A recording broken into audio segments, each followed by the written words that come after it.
Good morning, everybody, and welcome to a review of This Monster Wants to Eat Me, Episode 6. I do apologize for doing this on a late notice. Yesterday, I couldn't do it because I was at work, but I did get a chance to watch this episode last night.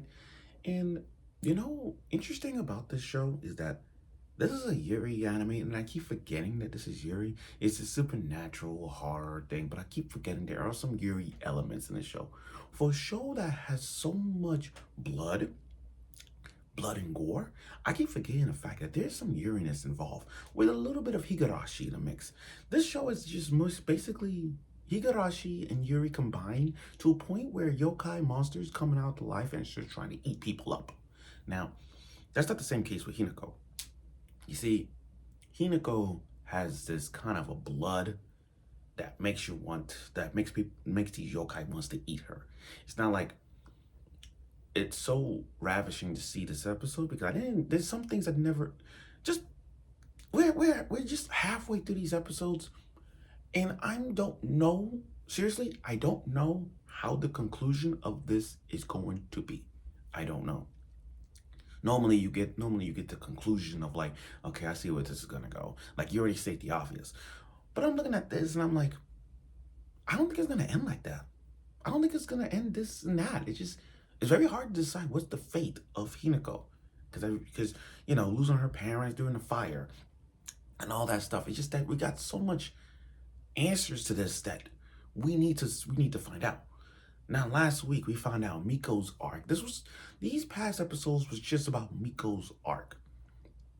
The whole thing was about Miko's arc, how she was before she met Hinako, and then we found out Miko was not human, but she was a yokai since day one. So ever since Hinako's accident with her brother and her mom and dad and lost in a car accident, Miko not only know Hinako's family, but she's been there since day one. Since day one. To a point where they were going on a family trip, and all that stuff. And then we find out she's just a yokai nine-tailed fox Kurama mode. Nine-tailed fox Kurama who's been watching her since. And that cliffhanger where she's about to devour Miko, I'm like, I don't know where this goes. I don't know the dramatic. See, shit like that, I love it because they give us answers afterwards. So without further ado, let's get right to the review. Okay, so let's get this out the way. Miko is a great friend to Hinako. Miko has been there since day one. I've been saying that because it's been true. What she did was so heroic that her yokai powers just kind of dropped.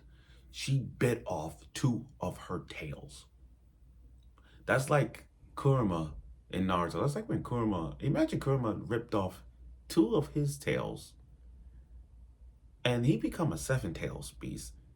And then that kind of limited the power of Naruto's chakra, Nine Tails chakra. You see what I'm saying? That kind of happened. I kind of want to see that kind of. Well, that's a what if scenario. Like, what if Kurama was to ripped off one of his tails to limit Naruto's Nine Tails chakra? Would Naruto still be a little stronger? That's a good question. It's like Gears. Picture One Piece in Gears. So imagine Nine Tails Naruto bit off one tail, he go eight tails. What happened then? Did he get a little power or did it lower? The seven tails, you see what I'm saying? So for Miko to rip off two of her own tails,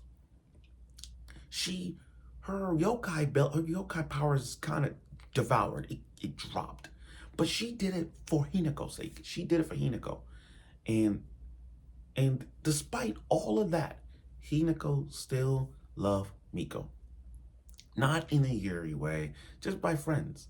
Just friends. Now, Shiori and Miko have this yokai kind of, this is one of those love triangles. Like, we just went from now this to a love triangle. And Hinako accept Miko for who she is. So technically, this is still, it's like Hinako doesn't have a real friend yet. I thought it was just Miko since day one. But technically, she doesn't have a best friend. Her best friend was actually a yokai.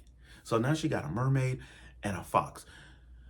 I hope it's another yokai that's gonna be in the mix. I don't know. But again, she has now this is Yuri triangle with a human, a mermaid, and a fox. Now, Miko and Shiori's relationship, though, their friendship is kind of a itsy bitsy. It's just the rivalry. This is one of those love triangles where they try to get the main girl in love. So, yeah, yeah. And despite all that, Hinako still wants to be eaten because she wants them to be happy. You know, Hinako is so deviant. Not deviant in a way, but so like misunderstood. Hinako is so misunderstood. Like you could see her face expression. She's just, oh my God. It's just so much around her. So much around her that even though Miko and Shiori accept Hinako for the time is right, but Miko's not gonna eat her. Like, come on, she's not gonna eat Hinako up. It's just, again, I don't know where this is gonna go. But we found out more of her backstory, of Hinako's backstory, especially the scar on her back when Hinako took off her shirt. The scar, the scars on her back is so chilling. It's so chilling because the burn, like I know she wasn't in an accident, but I never expected that accident to be like that to a point where her back was like I would say a little third quarter of her back. No, like 1/4 quarter of her from right here is just literally her burn marks. And then we found out that every since she was little, every yokai was coming after Hinako. That Miko has been protecting her, acting like she was her friend. Like there were times when there was a clip where Hinako was just a little kid, and the yokai was trying to devour her until yokai Miko jumps in and kill it and then transform back to a human. So I was like, "You okay, Hinako?" And then she saw the scars on her hand. So I just tell you something about Hinako's blood that drives that driving that allow yokais to just come in and try to eat her. She has something in her. Hinako has something in this roundabout way. Like every yokai is coming after for some reason. It's like Miracle Chan, where the girl could see ghosts. I don't know why, but they could see, but there's ghosts around her. So just like with this one, it's like everybody is coming after her for some particular reason. I think because look, what if it's something? Again, I don't know what this is gonna lead to, but what if she had yokai blood in her? What if Hinako is 1/20th yokai? What if she might have somewhat of a yokai blood in her, like a tiny little drip? Because I'm looking at Hinako just a human girl, but the way how these yokais coming around her, I think she might have something. It's probably something in her DNA, her blood. That's something that drives her. I don't know. So now everything's back to normal. Hinako, Shiori, Miko, like the tri-friends back again. And Miko and Shiori's relationship is still one, it's still not in the same. They both hate each other. Miko and Shiori kind of hate each other, but Shiori trying to play it off. As for Miko, she's doing everything she can to protect Hinako from Shiori. Again, this love triangle Yuri dynamic is still fun to watch. Now, you can have a romance anime, rom-com, or every genre without a beach episode. You gotta have a beach episode. And what is with anime girls with white dresses and sunflower hats? I don't know what it is, but it's just, I don't know what it is, but that's just I see this every time. I think that's one of the most genderist, I think that's one of the most, not genderist, I think that's one of the most basic anime, beach outfits. The white dress with the sunflower hat. I think that I won't say it happens a lot in anime, but every anime has that kind of white dress with a sunflower hat. That's just iconic. It's so iconic because I believe that is just showing you like, okay, that's best girl, or maybe because we all like those kind of the summer beach outfits. I don't know why, but it does. But this is Shiori's and Miko's date. I'm sorry, Shiori and Hinako's date. It's their first time going on a date, and the date is simple. It wasn't fan service and all that stuff. That's what. Come on, guys. This is a horror supernatural Yuri anime. They ain't gonna be that fan service. Not even a tiny drop if you put that in the mix. But the show Hinako and Shiori's date, pretty simple, you know, pretty much going out, all that stuff. I felt bad for Miko though, because she got so much activities going on. But but you don't bite the hands that feed you. You dealt with the price. Everyone likes Miko, so technically, yeah.